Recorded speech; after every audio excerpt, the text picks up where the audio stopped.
यार दोस्तों, आज की ये कहानी एक ऐसे बूढ़े शख्स पर मबनी है जो तकसीम हिंद से पहले लखनऊ के एक नवाही इलाके में रहा करता था। ये बूढ़ा शख्स लोगों के घर में रंग रोगन किया करता था, लेकिन तकसीम हिंदुस्तान के बाद वो शख्स पाकिस्तान में आ बसा था। गालबन ये 1982 की बात है।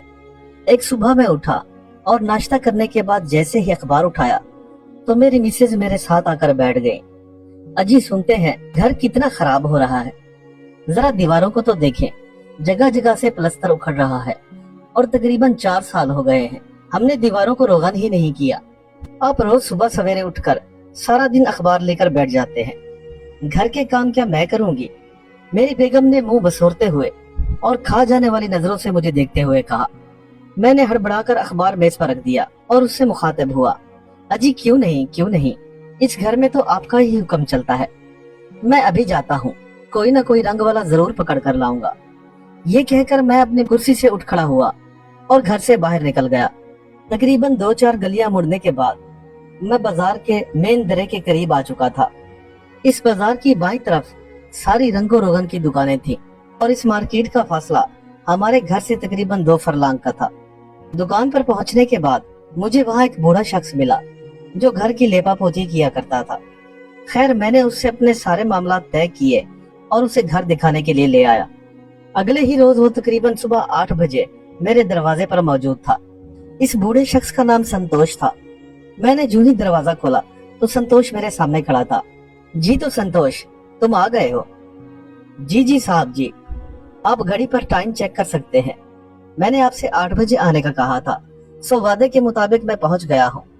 अब आप बता दें कि सबसे पहले किस कमरे का रंगो रोगन करना है। उसकी ये बात सुनकर मैंने उसे अंदर आने का इशारा किया। जब वो अंदर आ चुका तो मैंने इशारे से उसे कमरे का बता दिया।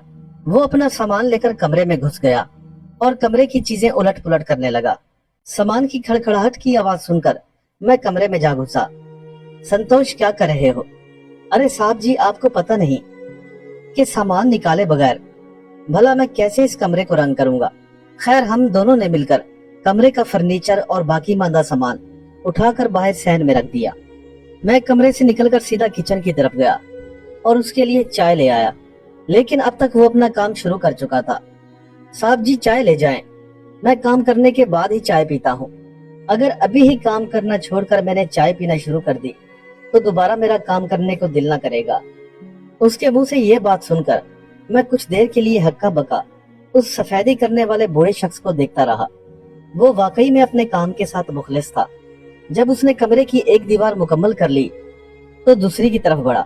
मेरे कमरे की इस दूसरी दीवार में एक अलमारी लगी हुई थी जिसमें बहुत सारी कहानियां और नावल मौजूद थे। अचानक ही उसकी नजर एक खौफनाक और पुरअसरार कहानी पर पड़ी। वो यकलख्त मुझसे मुखातिब हुआ, साहब जी, आपको डरावनी कहानियां पढ़ने का भी शौक है? हाँ संतोष, मैं हर तरह की कहानियां पढ़ता हूँ, अफसानवी, रोमानवी और डरावनी भी। मैंने उसे मुस्कुराते हुए जवाब दिया। और तो और मैं डरावनी कहानियां लिखता भी हूँ।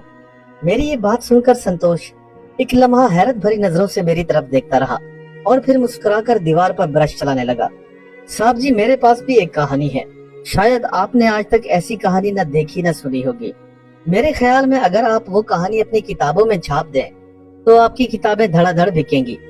मैं उसकी ये बात सुनकर मुस्कुराया। तो ठीक है संतोष, तुम जुमा वाले दिन जुमा नमाज के बाद मेरे घर आ जाना। उस दिन वैसे भी तुम्हें छुट्टी होगी। चलो फुर्सत में बैठकर तुम्हारी कहानी सुनते हैं। ये कहकर मैं कमरे से बाहर निकल आया। संतोष ने पूरा दिन बड़ी मेहनत से काम किया। तकरीबन 2 दिन बाद जुमा था। वादे के मुताबिक संतोष जुमे की नमाज के बाद मेरे घर आ पहुंचा था। चाय वगैरह से फारिग होकर उसने अपनी कहानी कुछ यूं बयान करना शुरू की। साहब जी, मेरे वालिद का नाम रामू था और हम लोग जद्दी पुश्ती सफेदी का काम करते आए हैं। मेरा बाप भी लोगों के घर जाकर सफेदी किया करता था। बाज दफा उसके बहुत से ग्राहक अपने घरों कोठियों में सफेदी और चूने के साथ साथ रंग करा लिया करते थे। इसलिए मेरे बाप ने एक हिंदू रंगसाज से, जिसका नाम रणदीप था, उसको हेल्पर के तौर पर अपने साथ रखा हुआ था। ये नौजवान अपने काम में बड़ा यकता और तेज था। उसके हाथ में ऐसी सफाई थी कि वो जिस दीवार को भी हाथ लगाता वो सालों तक पुरानी ना होती और ना ही उसका रंग कभी मध्यम होता था। ये रंगों में सफाई के तालमेल से ऐसी ऐसी रंगोलियां बनाया करता था कि देखने वाले महव हो जाया करते थे। मेरे बाप रामू ने लखनऊ की एक मार्केट में अपनी रंग की दुकान खोल ली थी और मुझे भी रणदीप के साथ रख लिया था। मेरी उम्र उस वक्त बामुश्किल से 16 बरस की रही होगी। फिर यूं हुआ कि एक दिन हमारी दुकान में एक बूढ़ा लरसता और हाँफता हुआ अपनी पुरानी सी साइकिल पर आया। अब्बा उस वक्त दुकान पर मौजूद न थे। फिर बातों ही बातों में उसने मुझे बताया, बेटा मेरी मालकिन अपने घर को रंगो रोगन कराना चाहती है, तुम जरा हमारे साथ चलकर काम को अच्छे से समझ लो और हमें ये भी बता दो कि तमाम सफेदी पर कितना खर्चा आएगा। इतने में अब्बा भी दुकान पर आ पहुंचे। उन्होंने बूढ़े को देखते हुए कहा, अरे आओ अब्दुल रहमान, क्या तुम्हारी मालकिन को अब सफेदी कराना याद आया? इस पर बूढ़े शख्स ने बताया कि बम्बई से मालकिन की बड़ी बेटी आ रही है, उसके साथ उसका शौहर और बच्चे भी आ रहे हैं, इसलिए मालकिन घर को सफेदी कराना चाहती है। अब्बा ने मुझे अपने साथ लिया और हम उस बूढ़े के पीछे पीछे चल दिए। ये तकरीबन 3 मंजिला एक हवेली नुमा ऊंचा मकान था। इसके दरो दीवार इंतहाई बेरौनक और बेरंग हो रहे थे। जगह जगह से प्लस्तर भी झड़ रहा था। बहरहाल जब हम उस घर में दाखिल हुए तो वहाँ एक अजीब सी नहुसत सी फैली हुई थी। अंधेरे कमरे और खौफनाक दीवारें और कमरे में मौजूद अंधेरा एक पुरस्रार सा माहौल बना रहा था। निचली मंजिल जहाँ से सीढ़ियाँ शुरू होती थी वो तो बिल्कुल ही वीरान थी। उसे पार करके जब हम ऊपरी मंजिल की जाने बढ़े तो यहाँ भी वही वीरानी थी। लगता है यहाँ कोई नहीं रहता, अब्बा ने उस बूढ़े से मुखातिब होते हुए कहा। हाँ ठीक ही कहा तुमने, इस घर में सिर्फ 2 ही तो फर्द रहते हैं, एक मैं और एक मालकिन। तो फिर कोई किरायादार रख लो, अब्बा ने उसे मशवरा देते हुए कहा। हमने तो बारहा कोशिश करके देख ली है, पता नहीं कोई भी फैमिली यहाँ रहने को तैयार ही नहीं होती। मेरा ख्याल है कि इस मकान की हवा निकल गई है, इस वजह से अब यहाँ कोई नहीं रहता। अब ना वो दीवारें रही ना वो शानो शौकत। भला कौन इस पुराने खंडरनुमा मकान में रहना पसंद करेगा? उस बूढ़े ने बड़बड़ाते हुए कहा। मेरे अब्बा ने उस बूढ़े की तरफ देखा और फिर उससे सवाल किया, अब्दुल रहमान, मकान की हवा कैसे निकलती है? उनके लबों पर मुस्कुराहट थी, मगर उस बूढ़े ने उस बात का कोई जवाब न दिया। कहीं तुम्हारा मतलब ये तो नहीं कि इस मकान में भूत प्रेतों ने कब्जा कर लिया है? अब्बा ने फिर सवालिया नजरों से उसे घूरते हुए कहा, लेकिन उसने इस बात का भी कोई जवाब न दिया। जब हम तीसरे कमरे में पहुंचे तो वहाँ खासा अंधेरा था और कोने में एक चारपाई लगी हुई थी जिस पर अच्छी खासी उम्र की एक बुढ़िया बैठी हुई थी। हमने उसे बगौर देखा। उसकी उम्र तकरीबन 90 बरस के आसपास रही होगी। सफेद रुई जैसे बाल और झुर्रियोंदार चेहरा ये चीख चीख कर हमें बता रहा था कि इस बूढ़ी ने एक सदी तो जरूर देखी है। अचानक अब्दुल रहमान उस बूढ़ी से मुखातिब हुआ, मालकिन ये सफेदी करने वाले हैं। ये सुनकर वो बुढ़िया पूरी सरार नजरों से हमारी तरफ देखने लगी। अचानक मेरी नजर दीवार पर पड़ते हुए उसके साए पर जा पड़ी। साए में वो किसी चुड़ैल से कम नजर न आ रही थी, क्योंकि मेरी उम्र उस वक्त 16 बरस की थी और मैं एक बच्चा ही था। तो मैं ये देखकर घबरा गया और डर कर अपने बाबा का कंधा पकड़ लिया। अब्बा ने हिसाब लगाते हुए उस बुढ़िया को हवेली का तमाम खर्च बताया। अरे भाई, हम किसी का हक नहीं मारते, तुम्हें तुम्हारी पूरी मेहनत मिलेगी, उसने अब्बा की बात काटते हुए कहा। इसके बाद अब्बा मुझसे मुखातिब हुए, बेटा तुम यही ठहरो, मैं अभी दुकान से होकर आता हूँ। अब्बा मिजाज के थोड़े सख्त थे, लिहाजा मैं न चाहते हुए भी कुछ न कर पाया था। मजबूरन मुझे उस बुढ़िया के पास ही रुकना पड़ा। मैं उस बुढ़िया के पास बैठा रहा और अब्बा के आने का इंतजार करता रहा। वो आते ही बुढ़िया से मुखातिब हुए, आपके काम में कम से कम 1 महीना तो जरूर लगेगा। पहले तो जो प्लस्तर जगह जगह से उखड़ा हुआ है हम उसे ठीक करेंगे, उसके बाद सफेदी होगी। मैंने मिस्त्री और मजदूरों से बात कर ली है, वो कल से ही मुरम्मती का काम शुरू कर देंगे और अगले दिन मैं आकर अपनी सफेदी का काम शुरू कर दूंगा। अब्बा की ये बात सुनकर वो बुढ़िया खुश हो गई थी और अगले ही दिन हमने काम शुरू करा दिया। तीसरे दिन जब मुरम्मतियों का काम खत्म हो गया तो अब्बा ने मुझे और रणदीप को अपने साथ लगा लिया। अचानक एक रोज काम के दौरान अब्बा की सीढ़ी फिसल गई और वो गिर गए। उनकी कमर में जोरदार चोट आई थी। डॉक्टरों ने उन्हें आराम का मशवरा दिया क्योंकि उनकी रीढ़ की हड्डी का एक मोहरा अपनी जगह से खिसक गया था। लिहाजा अब्बा की जगह एक और हिंदू को काम के लिए बुलाया गया। इसका नाम मोहन सिंह था। एक दिन काम के दौरान मोहन सिंह मुझसे मुखातिब हुआ, यार मुझे तो ये बात समझ नहीं आती कि इतने बड़े घर में सिर्फ 2 ही बूढ़े रहते हैं। उसकी बात सुनकर मैं थोड़ा सा मुस्कुराया चाचा 2 बूढ़े रहे या 4, तुम्हें इससे क्या, तुम अपना काम करो। मेरी ये बात सुनकर वो फिर मुझसे मुखातिब हुआ। बेटा, आज काम के दौरान जब तू खाना लेने गया तो ऊपर वाली मंजिल पर मैंने किसी के कदमों की आवाज सुनी। हालांकि ऊपर वाली मंजिल में तो कोई भी नहीं रहता। वो गालबन तीसरी मंजिल की बात कर रहा था। ये सुनकर मैं हंसा। चाचा, पहले पहले दिन मुझे भी थोड़ा डर लगा था, लेकिन अब्बा ने मुझे समझाया कि ये इंसान का वहम होता है, जिन भूत कुछ नहीं होते। खैर, फिर भी रहमान चाचा आ जाए तो आज उससे पूछते हैं कि इस हवेली में क्या राज है। शाम हुई तो हमने अपनी दिहाड़ी का काम खत्म कर लिया और अपने कपड़े पहनकर ब्रश और कुचियों को साफ करने लगे। इतने में अब्दुल रहमान भी आ गया था। मैंने डरते डरते उससे सवाल किया, चाचा, इतने बड़े घर में आप 2 बूढ़े अकेले ही रहते हैं, क्या आपको डर नहीं लगता? क्या ऊपर वाली तीसरी मंजिल में भी कोई रहता है? मैंने सवालिया नजरों से उसकी जानिब देखते हुए कहा। मेरा ये सवाल सुनकर उसके माथे पर शिकने नमूदार हो गई। बेटा, तू अपने काम से कम रख, तुझे हमारी जाती जिंदगी में दखल देने का कोई हक नहीं। और हाँ, मैं तुझे एक नसीहत और भी करता हूँ, कभी किसी कीमत पर भी तू ऊपर वाली मंजिल पर नहीं जाएगा। पहले ये 2 मंजिलों का काम मुकम्मल कर लो। जब तीसरी मंजिल पर जाओगे तो मुझे 2 दिन पहले बतला देना। मुझे उसकी ये पूरी सरार बात समझ न आई थी। मैंने इस बात में सर हिलाया और हम लोग वहाँ से वापस दुकान की तरफ बढ़ने लगे। मैं दुकान से सीधा घर आ गया, जबकि मोहन सिंह और रणदीप दुकान पर अब्बा के साथ ही रहे। उन्होंने अब्बा को तमाम बात बता दी थी, जिसका खदशा मैंने रहमान चाचा से जाहिर किया था। अगले रोज जब मैं दुकान पर पहुंचा तो अब्बा ने मुझे खूब डांट पिलाई। अबे कमबख्त, तीसरी मंजिल पर कोई जिन हो या भूत, तुझे उससे क्या लेना देना? अगर तू कारीगरों के साथ ऐसी बातें करेगा तो हमारा ठेका कैसे मुकम्मल होगा? ये लोग तो डर के ही भाग जाएंगे। अब्बा ने खा जाने वाली नजरों से मेरी तरफ देखते हुए कहा। ठीक अगले ही रोज हमें अपने काम के लिए एक ड्रम की जरूरत थी। मैंने चाचा अब्दुल रहमान को मुखातिब किया। चाचा, क्या हमें कोई ड्रम मिल सकता है ताकि हम चूने को भिगो दें? रहमान बाबा ने एक लम्हे के लिए कुछ सोचा और फिर गहरा सा सांस अंदर लेते हुए मुझसे मुखातिब हुए। तुम तीनों मेरे साथ चलो, शायद तीसरी मंजिल पर एक ड्रम पड़ा था। ये कहकर वो तीसरी मंजिल की सीढ़ियाँ चढ़ने लगे। वो हमारे आगे आगे थे और हम डरते डरते उनके पीछे सीढ़ियाँ चढ़ रहे थे। जब हम ऊपरी मंजिल की हदूद की आखिरी सीढ़ी पर पहुँचे तो उन्होंने हमें हाथ के इशारे से रोक दिया। ऊपर जरा एहतियात से आना, वो दरअसल छत पर छोटी बीबी रहती हैं। चाचा की ये बात सुनकर हम थोड़ा नर्वस हो गए, क्योंकि छोटी बीबी का जिक्र उन्होंने पहले तो ना किया था। हम आराम से सीढ़ियाँ चढ़ते हुए छत पर जा पहुँचे।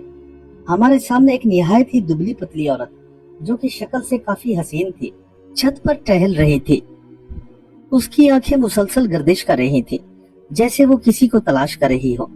हमने उस पर एक सरसरी निगाह डाली और रहमान चचा के साथ स्टोर के अंदर घुस गए। चचा तो सामान को टटोल रहे थे, लेकिन मैं चोरी चोरी उस औरत की जानिब देख रहा था। वो यकीनन बड़ी पुरस्कार लग रही थी। उसकी शख्सियत मेरे लिए तजस्सुस का बाइस बन रही थी। मेरा दिल कर रहा था कि मैं चचा अब्दुल रहमान से उसके बारे में पूछूं, लेकिन मैं हिम्मत न कर पाया। अगले रोज जब हम काम पर पहुंचे तो घर की मालकिन मुझसे मुखातिब हुई। बेटा संतोष, जरा इधर आना, तुम्हारे बाबा का क्या हाल है? वो उस दिन सीढ़ियों से गिर गए थे। बस अल्लाह माफ करे, इंसान पर कभी इम्तिहान ना आए। बेटा, तुम अपने बाप का अच्छे डॉक्टर से इलाज करवाओ, और हाँ, खर्चे की फिक्र न करना, खर्चा हम दे देंगे, उस बुढ़िया ने तसल्ली देते हुए मुझे कहा। और अगले ही लम्हे जैसे वो खुद से बातें करने लगी। बेटा, हमें माफ करना, हम तो पहले ही जिंदगी के एक अजाब जैसे इम्तिहान में मुब्तला हैं। मेरी बेटी बरसों से इस घर के एक कोने में पड़ी हुई है। मैं अपनी बेटी के लिए सेहत और अपने लिए मौत की दुआएं मांग रही हूँ। बस खुदा मेरी बेटी पर रहम फरमाए। दुआ करो मेरी उस बेकसूर बेटी की सजा किसी तरह माफ हो जाए। ये सुनकर जैसे मेरे तो कान ही खड़े हो गए थे। फिर मैंने हिम्मत करके पूछा, आपकी बेटी को किस कसूर की सजा मिली है? मेरे इस सवाल पर उस बूढ़ी अम्मा ने चुप लगा ली थी। अगले ही रोज मेरे अब्बा का इंतकाल हो गया। मेरी तो जैसे जिंदगी में अंधेरा छा गया था। हम लोगों ने काम से छुट्टी कर ली थी और घर में अब्बा की मौत का शोक चल रहा था। इतने में वो बुढ़िया और चाचा अब्दुल रहमान मोटर गाड़ी में बैठकर हमारे घर आधम के। वो बुढ़िया आते ही मेरी अम्मा के पांव पड़ गई। हम तुम्हारे खामिद के कातिल हैं। काश हमने तुम्हारे शौहर को अपने घर रोगन के लिए ना बुलाया होता। इसके बाद वो मुझसे मुखातिब हुई। बेटा मुझ दुखी बुढ़िया को माफ कर देना। हाँ मैं तेरे बाप को अपने घर बुलाती और ना वो मौत की आगोश में जा लेटता। नहीं नहीं अम्मा, इसमें आपका क्या दोष है? मैंने रोते हुए बुढ़िया की जानिब देखते हुए कहा। वैसे भी उनकी मौत तो हादसाती तौर पर सीढ़ी फिसलने से हुई है। नहीं बेटा, सच पूछो तो तुम्हारे बाप को एक नादीदा मखलूक ने हमसे दुश्मनी में धक्का दे दिया होगा। उस बूढ़ी अम्मा की बातें सुनकर मुझे किसी भी बात की कोई समझ न आ रही थी। फिर अचानक मुझे वो तीसरी मंजिल पर मौजूद औरत याद आ गई। मैं उस बुढ़िया से मुखातिब हुआ। मैंने आपके घर की तीसरी मंजिल पर एक परेशान बेहाल औरत को बेचैन देखा था। आखिर वो क्या माजरा है? मालकिन अम्मा मेरा सवाल सुनकर एक ठंडा सांस लेने के बाद बोली, बेटा हमारी घर की खुशियों के कातिल कोई एक नहीं, कई किरदार हैं। लेकिन मैं तुम्हें इस घर की बर्बादी की कहानी अपनी ज़बानी नहीं सुना सकती, क्योंकि उसकी चंद वजूहात हैं। ऐसी कौन सी वजूहात हैं? मैं बेख्तियार बोल उठा। उन्होंने मेरी बात का कोई जवाब न दिया और उठकर वापस हवेली चली गई। ठीक 2 दिन बाद मैं मालकिन की हवेली पहुंच गया था। हवेली पहुंचकर मैं सीधा मालकिन के कमरे की तरफ गया। वो बदस्तूर अपनी जगह पर बैठी हुई थी। मालकिन, मैं उस वक्त तक काम न करूंगा जब तक आप मुझे इस हवेली का राज न बताएंगी। आखिर क्या हुआ था आपकी बेटी को और मेरे अब्बा की मौत कैसे हुई? मैंने एक ही सांस में उन पर सवालों की बौछार कर दी थी। मेरी ये बात सुनकर वो चंद लम्हों के लिए खामोश हो गई। बेटा, उस दिन जब तुमने हमारे घर की तीसरी मंजिल पर उस लड़की को देखा था, वो लड़की पहले कभी ऐसी न थी। वो तो बहुत शौक और चंचल थी। मेरी बेटी इंतहाई बाशऊर और पढ़ी लिखी लड़की थी। उसका नाम रानी है और ये अपनी बड़ी बहन के बाद दूसरे नंबर पर थी। मेरी बड़ी बेटी परवीन ने जब एमए कर लिया तो उसकी शादी हो गई, जबकि रानी की शादी इसलिए रुकी हुई थी कि उसका मंगेतर अमेरिका में पढ़ रहा था। एक दिन हमारी बेटी परवीन का खत आया जिसमें लिखा हुआ था कि मुझे औलाद न होने की वजह से मेरा शौहर मुझ पर सौतन लाना चाहता है। सो कुछ दिन बाद ही परवीन हमारे घर वापस आ गई।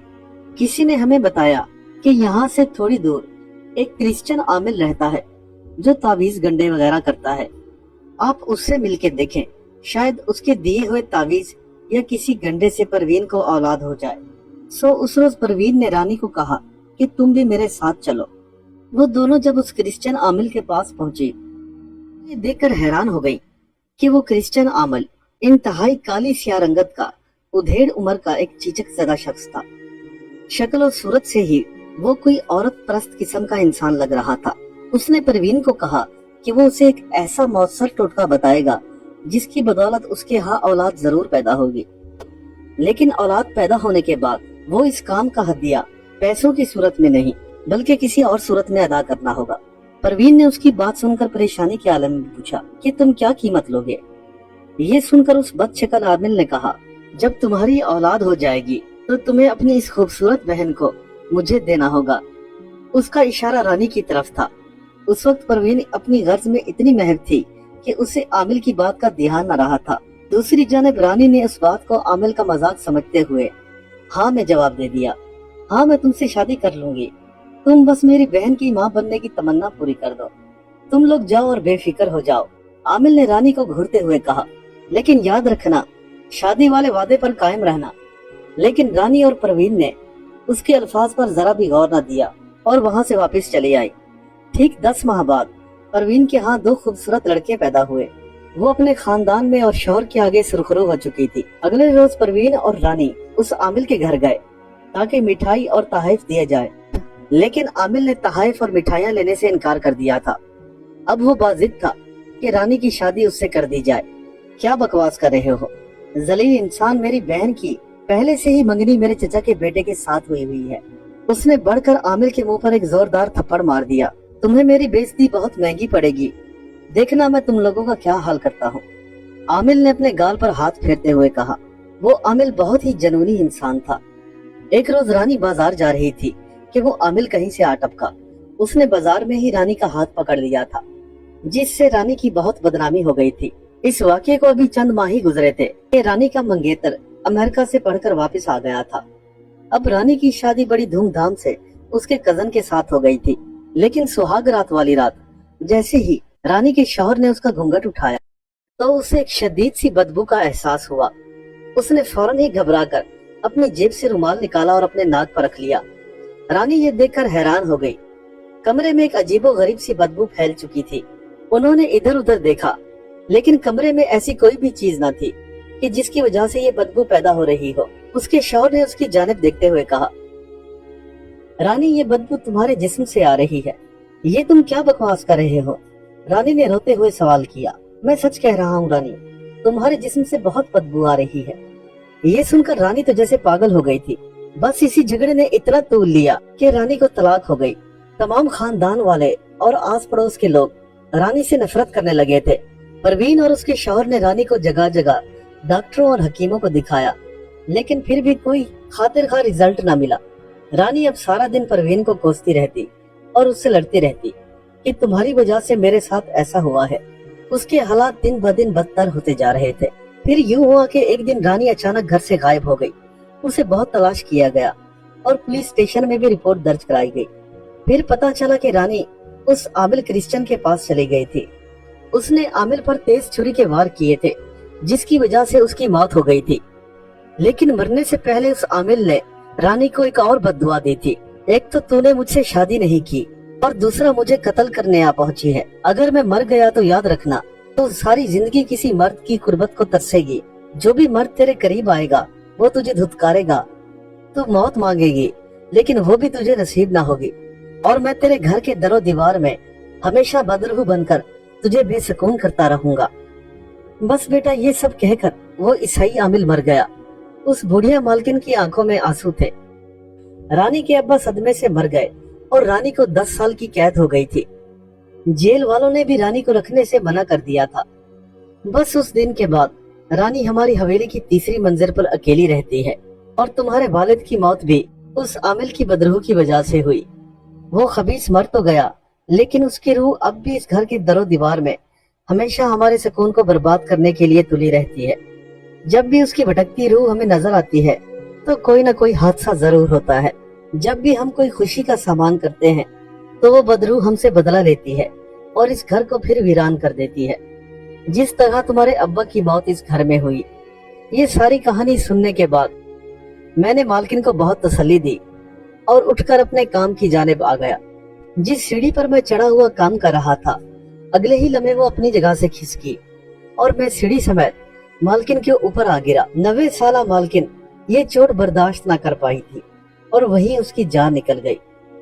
मुझे भी काफी चोटें आई, लेकिन मैं हड़बड़ा कर उठा और भागते हुए उस घर से बाहर निकल गया। वो दिन और आज का दिन मैं कभी भी उस घर की तरफ नहीं गया। ये कहते ही संतोष की आंखें नम हो गई थी। अचानक उसने काम करते हुए अपना ब्रश जमीन पर रख दिया और खुद भी नीचे बैठ गया। अगले ही लम्हे उसने एक झुरझुरी ली और अपनी आंखें बंद कर ली। संतोष, संतोष, क्या हुआ तुम्हें? आंखें खोलो। संतोष बाबा, संतोष बाबा, क्या हुआ तुम्हें? मैं हड़बड़ाहट में संतोष बाबा का कंधा हिला रहा था, लेकिन संतोष अब इस दुनिया से जा चुका था। इस वाकये का संतोष के जहन पर इतना गहरा सदमा था कि दहाइयां गुजर जाने के बाद भी संतोष उसे भुला ना पाया था और आज वो बोझल दिल के साथ इस दुनिया को छोड़ चुका था।